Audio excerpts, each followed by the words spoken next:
라디오 땡땡 기도입니다. 오늘 날마다 죽기로 큐티 본문은 사무엘상 9장 25절에서 10장 8절 말씀입니다. 오늘 본문은 사무엘상 9장 25절에서 10장 8절 말씀의 제목은 하나님이 사울을 왕으로 세우십니다. 아버지 집에 잃어버린 나귀를 찾기 위해 집을 나선 사울을 위해 하나님 놀라운 계획을 가지고 계셨습니다. 사울을 이스라엘의 왕으로 세워 이스라엘 백성들을 블레셋 사람들의 속박에서 풀어주는 것이었습니다. 이것이 우리와 하나님 생각의 차이입니다. 우리는 나의 낙이 찾는 일에 집중하지만 하나님은 더 크고 원대한 계획을 가지고 계십니다. 사무엘은 하나님을 대신해 사울의 머리에 기름을 부었습니다. 10장 1절 말씀. 이에 사무엘이 기름병을 가져다가 사울의 머리에 붓고 입맞춤에 이르되 여호와께서 너에게 기름을 부어사 그의 기업의 지도자로 삼지 아니하셨느냐. 머리에 기름을 붓는 것은 당장 왕이 되는 것은 아니지만 미래에 이스라엘의 왕으로 약속을 하는 것입니다. 그러니까 이제 사울은 미래의 왕이 된 겁니다. 사울이 진짜 이스라엘 왕이 되기 위해서는 백성들이 제비를 뽑는 과정과 백성들의 성인이 남아 있었습니다. 그렇다면 하나님이 사울에게 미리 기름을 부어서 왕으로 약속하시는 이유가 뭘까요? 큰 이유가 두 가지가 있는데 첫 번째, 그를 왕으로 세우는 이가 백성이 아니요 하나님이심을 깨닫게 함이었습니다. 만약 이런 과정 없이 사울이 바로 백성들의 제비 뽑기로 왕이 되면 그는 백성들이 자기를 왕으로 뽑은 줄 알 것입니다. 그러나 사울은 사무엘에게 기름 부음을 받는 과정을 통해서 자기를 왕으로 세우신 분이 하나님이라는 사실을 알게 된 것입니다. 우리 교회는 직분자 취임식을 가지고 있습니다. 장로님과 안수 집사님은 단상에서 안수기도를 받습니다. 권사님은 취임기도를 받습니다. 단순히 형식이 아닙니다. 그 시간을 통해 직분 받은 것은 하나님이 주신 것임을 확인하는 것입니다. 눈으로 보기에는 성도들의 투표로 이루어졌지만 내가 직분자로 세워진 것은 하나님이 세워주셨음을 확인하는 것입니다. 이것을 분명히 알면 두 가지 유익이 생깁니다. 1번, 교만의 유혹을 이길 수 있습니다. 사람들에게 인기가 많아서 직분자가 된 것이 아니기 때문입니다. 내가 잘나서, 내가 똑똑해서, 내가 헌신을 많이 해서 직분자가 된 것이 아니기 때문입니다. 2번, 사람들의 말에 흔들리지 않을 수 있습니다. 내가 하고 싶어서 된 것이 아니라 하나님이 세우신 자리이기에 흔들리지 않을 수 있습니다. 이것이 바로 하나님을 권위로 둘 때 누릴 수 있는 유익입니다. 이제 그 두 번째로 하나님이 먼저 기름을 부으신 이유는 하나님의 말씀에 대한 확신을 심어주기 위함이었습니다. 하나님이 약속하시면 그대로 된다는 것을 그 자신이 먼저 체험하게 하는 것입니다. 그리고 그 확신으로 백성들을 하나님의 말씀 앞으로 인도하는 역할을 감당하는 것입니다. 그래서 하나님은 세 가지 징조를 가지고 하나님 말씀의 신실성을 보여주십니다. 10장 2절에서 6절에 그것이 기록되어 있습니다. 1번, 라헬의 묘실에서 만나게 될 두 사람이 암낙이 찾았다는 이야기를 할 것이라고 말했습니다. 2번, 다볼 상수리 근처를 가다가 베드로 올라가는 세 사람이 떡 두 덩이를 줄 것이라고 말했습니다. 3번, 블레셋 영문에서 만나는 선자의 무리가 비파와 소를 연주하며 오다가 그들을 만날 때 바울도 성령의 감동을 받아 예언을 하고 새 사람이 될 것이라고 말했습니다. 그리고 사무엘의 예언 그대로 이루어집니다. 하나님이 사울에게 이런 체험을 주시는 이유는 무엇입니까? 하나님의 말씀은 그대로 이루어진다는 것을 깨닫게 하기 위함입니다.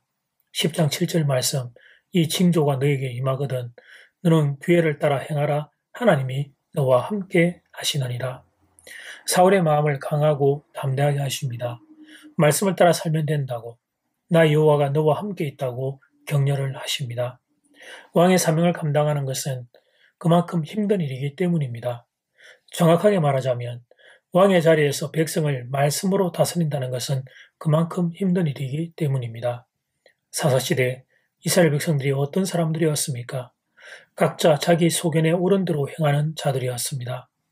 그러니 그런 백성을 하나님의 말씀으로 다스린다는 것은 얼마나 어려운 일이었는지 모릅니다.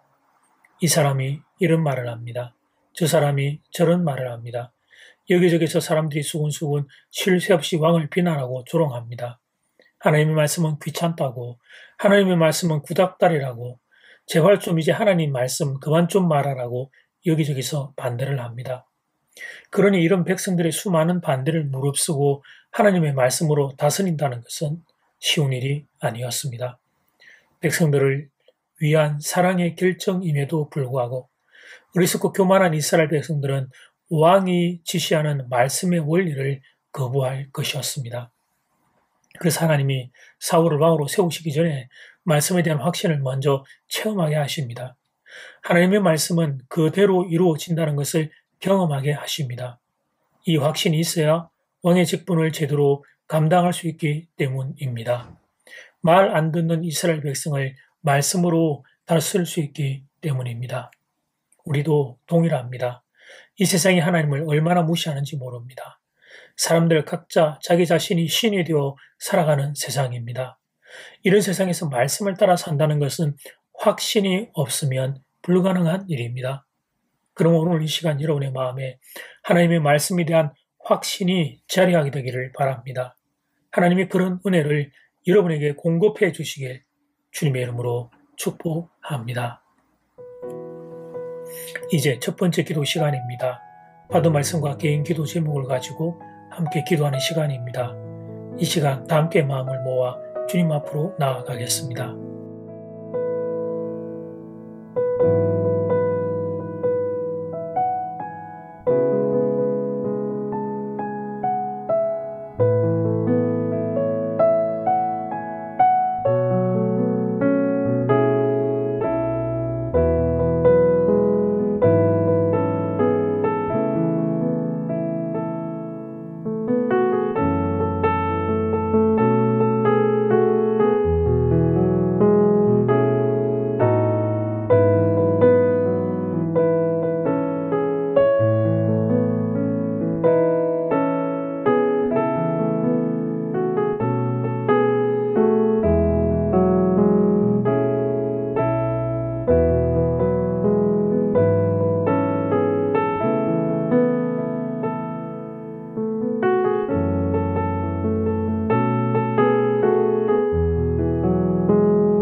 이제 두 번째 기도 시간입니다.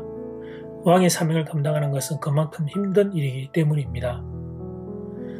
사사시대 이스라엘 백성들이 어떤 사람들입니까? 각자 자기 속인의 우른도로 행하는 자들이었습니다. 그러니 그런 백성을 하나님의 말씀으로 다스린다는 건 정말 어려운 일이었습니다. 그래서 하나님이 사울을 왕으로 세우시기 전에 말씀에 대한 확신을 먼저 체험하게 하십니다. 이 시간 다 함께 마음을 모아 기도드리겠습니다.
하나님, 사울이 마저 없어야 했던 이스라엘 땅, 그 땅이 지금 우리가 살고 있는 땅과 동일합니다. 하나님을 무시하는 세상입니다. 사람들 각자가 자기 신이 되어 살아가는 세상입니다. 그러므로 이 세상에서 말씀을 따라 살기 위해서는 먼저 제가 하나님의 말씀에 대한 확신이 있어야 되겠습니다. 사랑하는 성도들에게 하나님의 말씀에 대한 확신을 선물로 허락해 주시옵소서. 말씀을 듣는 시간 가슴에 하나님의 말씀의 능력이 임하게 되기를 간절히 소원합니다. 그런 은혜를 허락하여 주시옵소서. 예수님 이름으로 기도드립니다. 아멘. 이제는 각자 개인적으로 기도하시면 되겠습니다. 평안한 밤 되십시오.